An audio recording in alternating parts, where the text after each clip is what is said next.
Hello and welcome to this video for today, whether you're here for the first time or you're returning. Hope you will enjoy.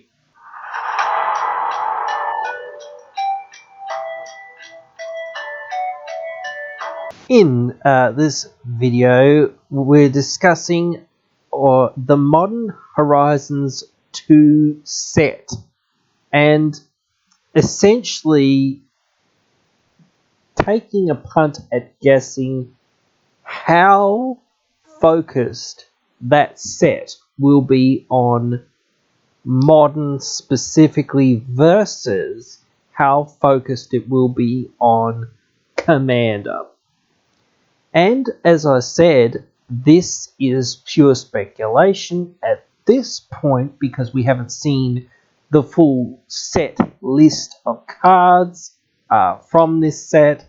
We have seen a couple cards that, it seems like these are cards primarily for Modern. Now, yes, like Counterspell sees some play in Commander, but, Counterspell is mainly a Legacy stroke now Modern very playable card. And again, I'm not going to go too deep into my thoughts on any of these cards being specifically coming legal in the format, but I'm just sort of talking more in general about, the set overall. I want to stress this point to some people that it doesn't matter too much if there are some cards in the set that are directed for Commander,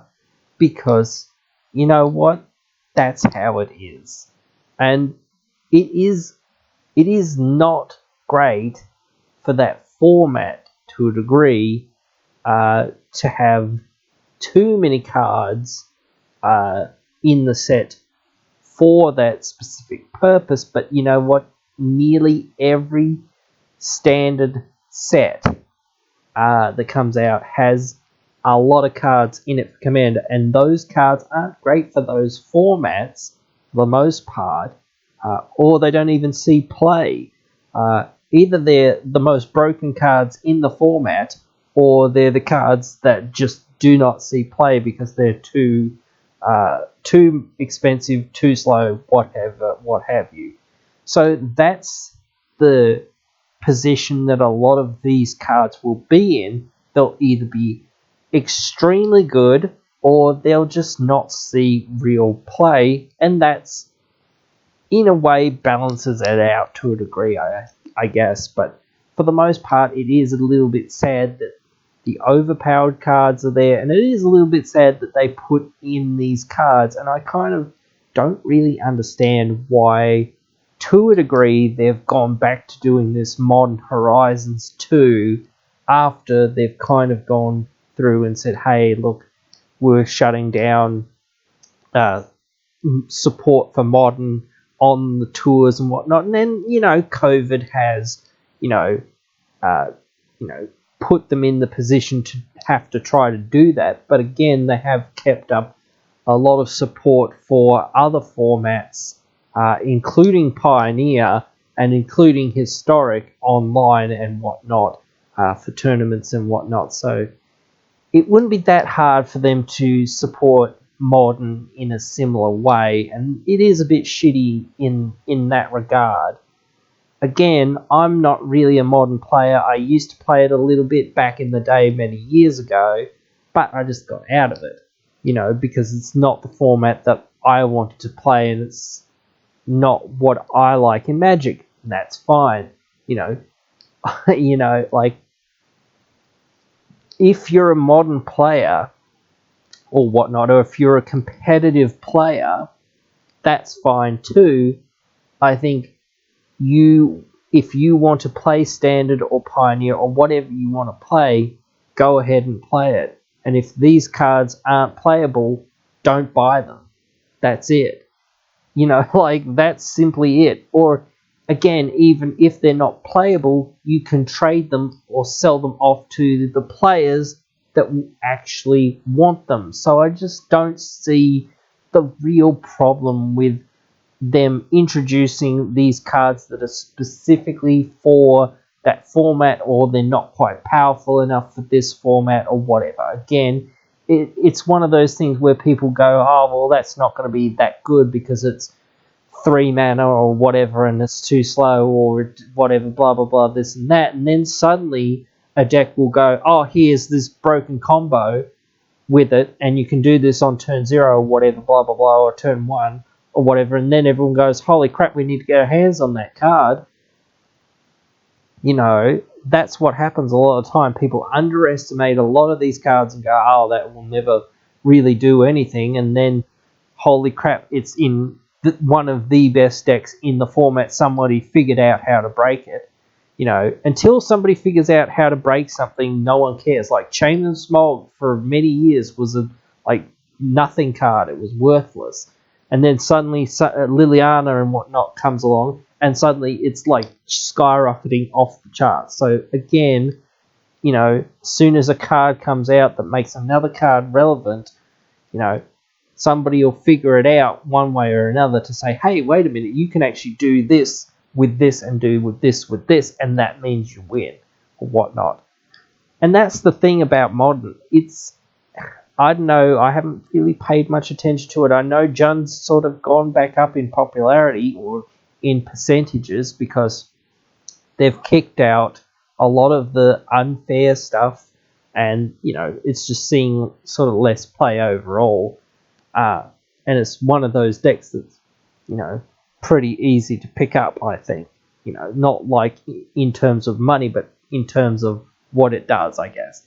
But again, in terms of how deep this is going to be, I think it's almost going to be on par, maybe a little bit more, but not that much, as what Modern Horizons originally was, the first set. So there's only going to be a real handful of cards, that are specifically for Commander. They're specifically designed for Commander. Most of the Legends will be, and a few of the cards might see play, maybe.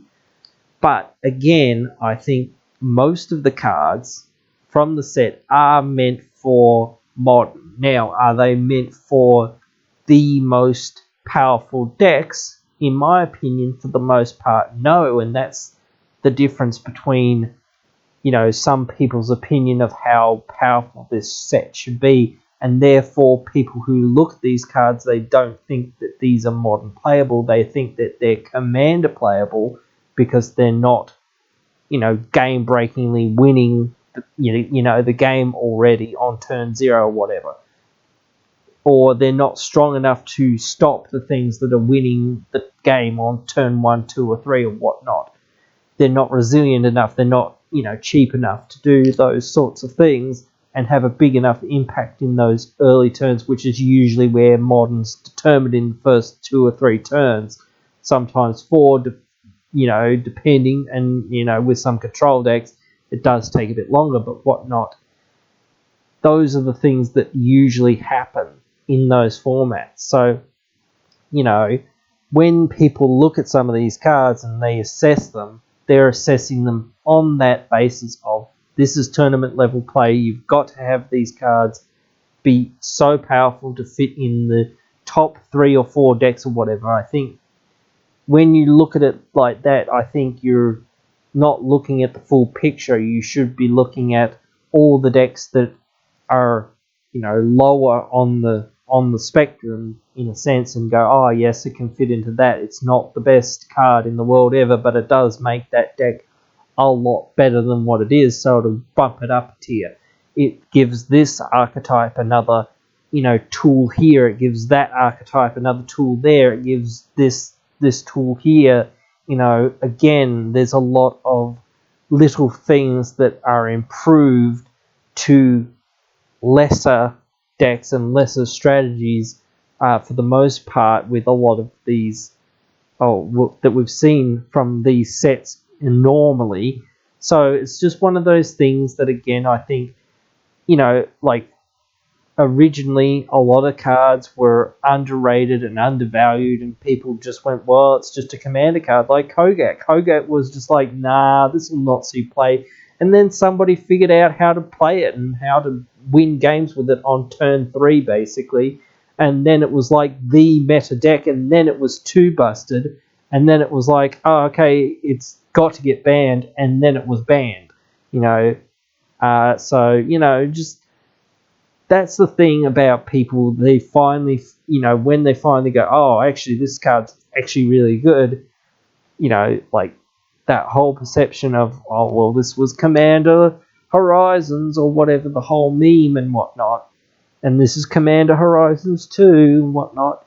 I understand people's pessimism in that regard because, again, if you're looking at it from that perspective of we want cards for the the decks that we want to play in this format, those tournament grinders and whatnot, that's fine to be a bit pessimistic or whatnot, and I understand it. But for everybody else, it's just like, well, what do like, you haven't even got your hands on the cards for the most part, and you haven't even really seen what they've actually done or going to do, and then somebody goes and figures it out, and then you go, holy crap, well, we should have actually given this, you should give these cards more than 5 seconds to go, oh, well, that card's not worth my time, trade it away for 50 cents, and then you go, holy crap, I need to get 4 of them quick because they're 50 something, 60 something bucks, whatever.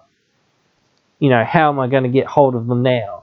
And whatnot, and then go, oh, well, now it's banned. Oh, now I've wasted, whatever, blah, blah, blah, money on this.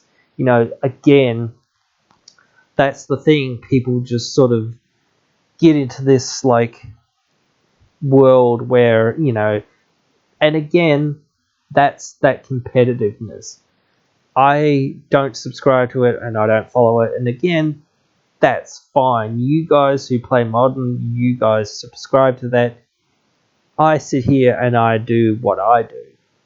You sit there and you do what you do. And again, that's all cool. If you want to do that, that's your prerogative. My prerogative is to sit here and play Commander and whatnot. So I'm looking at it from the perspective of somebody who's like, oh, well, if there's anything in there that I'm specifically interested in, I'll try and pick it up. Like, of course, I want to pick up some fetch lands if I can, but, I actually have quite a collection of fetch lands as it is, and I don't need that many more of them. Really, maybe I can use a couple, maybe, but not really. If I really want them, I can just buy them if I really, really want them. Again, so there's not that much in that for me. For me, it's like, well, I could buy them if I really wanted. Doesn't hurt me that much. I've got the money to spend if I really want to spend it. If I don't want to, then I won't. But again, I can make those choices. And again, not like that I actually need 4 of them, but sometimes you build one Sultai deck, and then you build one Teamer deck, and then you build one, Bant deck or something, and suddenly you're up to 3 Misty Rainforests or whatnot. So it does become like that when you build lots of decks that sort of share a color or a color pair, especially. So a lot of people that are more casual are just going to be looking at this for the legendary cards. Maybe they're going to bring back the talismans, some other things like that. Just some really good reprints from, older cards. And certainly I'm sure that there's some cards that are older that, modern players are as well looking for. Also just cards that they're going to print new and into the format. Obviously we're all looking for mostly good staple style cards that will just fit into most decks that contain that specific color or whatnot. If it's an artifact, it's colorless, whatnot. It can go in any deck, things like that. I know that, our perspectives can differ and whatnot on what we each want from this set, but as long as we get a certain amount from this set, I think each party can walk away happy, and that's what I really want to get down to, the point of saying, hey, look, you guys will get your cards that are, for your tournaments and whatnot, and will go into some modern decks. Not maybe there will be cards that will fit in the top tier decks, but I think for the most part, a lot of the more mid to lower tier decks will get more cards and get more of a boost and whatnot. There might be some more generic cards that they put in there, which would be good as well. But again, still I find that, or think that for the most part, it will help out struggling or lower tier strategies for the most part, or create new strategies.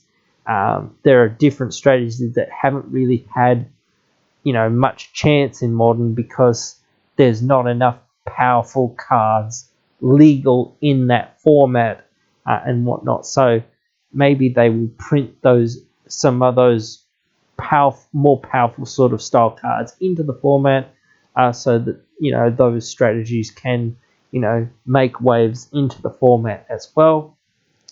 So we'll have to wait and see. And again, same thing for us over here. As long as we get a few legends and a few cards that can fit into our decks and what we want, hey, we're happy too. And again, like, if I don't need these fetch lands, I might just sell them off, and I might sell them off for cheap, or I might again trade them to people for the cards that I actually want, stroke, need. And the same goes for players who are playing those other formats. Like, again, if you get a legend and you do go, well, it's not worth anything to me, or I have all these cards that I don't really want, I will trade them away because I need some fetch lands. I need these fetch lands to play this deck and this deck and this deck, or I need these cards for this deck, whatnot. Again, we don't have to be adversarial in this, place. We can work in harmoniously and whatnot, and both get something out of it. That's all I want to say about this whole thing. I don't want to speculate too much on what's in it and what's not in it, because I think the proof will be in the pudding, and getting the set and seeing the set and actually opening the set. And again, for the most part, I think that there's not that many people, at least locally and at least, percentage-wise, that are that interested in this set. Maybe that's due to that perception that they have that this is Commander Horizons 2 or whatnot, or just that, overall percent-wise, there's just not that many people interested in Modern anymore. There's more people interested in Commander. So, those people that are out there and looking at this set and wondering if it's good enough for them. Now, yes, it's probably not good for newer players or whatnot because the price tag is going to be up. But again, a lot of the commons and uncommons, for the most part, are going to be cheap, and some of the more bulk rares are also going to be fairly cheap. So, and also with collector boosters, we have seen that, foils and whatnot and premium versions drive the prices down, which is, to a sense, a good thing for buyers. It's not that good for people who want to sell it, unless you're selling it en masse or selling it in a store or whatnot, where you can charge some form of a markup on it so that you can get your money back and whatnot. But again, for the most part, at least you can get the cards fairly cheap if you really, really want those specific cards. And again, you can just get rid of the cards that you don't want that are fairly cheap. So that is good in that regard as well. It makes the format cheaper.